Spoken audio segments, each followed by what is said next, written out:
ဟယ်လိုအားလုံးပဲမင်္ဂလာပါအခုဒီလော TikTok မှာရောင်း off ဖြစ်နေတဲ့ Hanobia ခင်းလေးစုံနဲ့ငွေချမ်းနေတယ်ဆိုပြီး TikTok ခင်မှာရောင်းနာမည်ကြီးနေပါတယ်ဒီခင်းလေးဆိုပြီး TikTok မှာငွေချခြင်းတဲ့တွေဒီခင်းလေးကိုဘယ်လိုမျိုးဝင်ချရမလဲဆိုတာကိုကျွန်တော်ဒီနေ့ပြောပြပေးသွားပါမယ်ပြီးတော့ဒီခင်းလေးရဲ့ငွေပေးစနစ်ကဘယ်လိုမျိုးပေးရလဲဆိုတာကိုပါထပ်ပြီးရှင်းပြပေးသွားပါမယ်ကျွန်တော်ဒီကလေးကို follow မလုပ်သေးတဲ့သူတွေ follow လေးလုပ်ပေးကြပါအောင်နော် Okay ဒါဆိုရင်ဗီဒီယိုလေးကိုစလိုက်ကြရအောင်ကိုရဲ့ TikTok အကောင့်ထဲရောက်ပြီဆိုတော့ပေါ်တော့မှာ TikTok story ဆိုပြီးတော့ပေါ်ပါတယ်အဲ့ဒါလေးကိုနှိပ်လိုက်ပါဒီနေရာရောက်ပြီဆိုလို့ရှိရင်ဖယ်ဖယ်လေးကိုနည်းနည်းလေးဆွဲလိုက်ပါခင်ဗျဒီနေရာမှာ gain inserting program ဆိုတာရှိပါတယ်အဲ့ဒီတော့ဝင်လိုက်ပါ gain inserting program ကိုဝင်ပြီးတော့လို့ရှိရင်ပေါ်လေးကိုနည်းနည်းဆွဲတင်လိုက်ပါ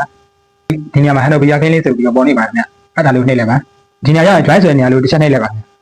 အမှန်ကျလေးနှစ်ခုပြပြီးတော့လို့ရှိရင် content ကိုဆက်နေပေးလိုက်ပါခင်ဗျ message ကိုဆက်ထားတဲ့ gain လေးကိုဒီနေရာမှာတင်လို့ရပါပြီခင်ဗျဒီနေရာမှာ next ကိုဆက်လိုက်လိုက်ဒီ gain လေးကိုတင်သွားပါဒီ gain လေးရဲ့ငွေပေးစနစ်ကတော့ video တစ်ပုတ်တွေလို့ရှိရင် 0.50 ရမယ် one video view ကို 0.1 ရမယ်ပေါ့နော်ဒီ gain လေးကသူကဒေါ်လာနဲ့တိုက်ရိုက်ပေးရမှာပဲနဲ့ point နေပြီးတော့ပေးတာပါနောက်ပြီးတော့ဒီနေရာမှာကိုတင်လိုက်တဲ့ video တစ်ပုတ်က3k point ရမယ်ဆိုလို့ရှိရင်$ရပါတယ်ဒီလောက်ဆိုရင် message တွေနားလည်မယ်လို့ထင်ပါတယ်ဒီ gain လေးကိုကြာပြီးငွေချနိုင်ရပါလိမ့်ခင်ဗျအားလုံးကျေးဇူးများကြီးတင်ပါတယ်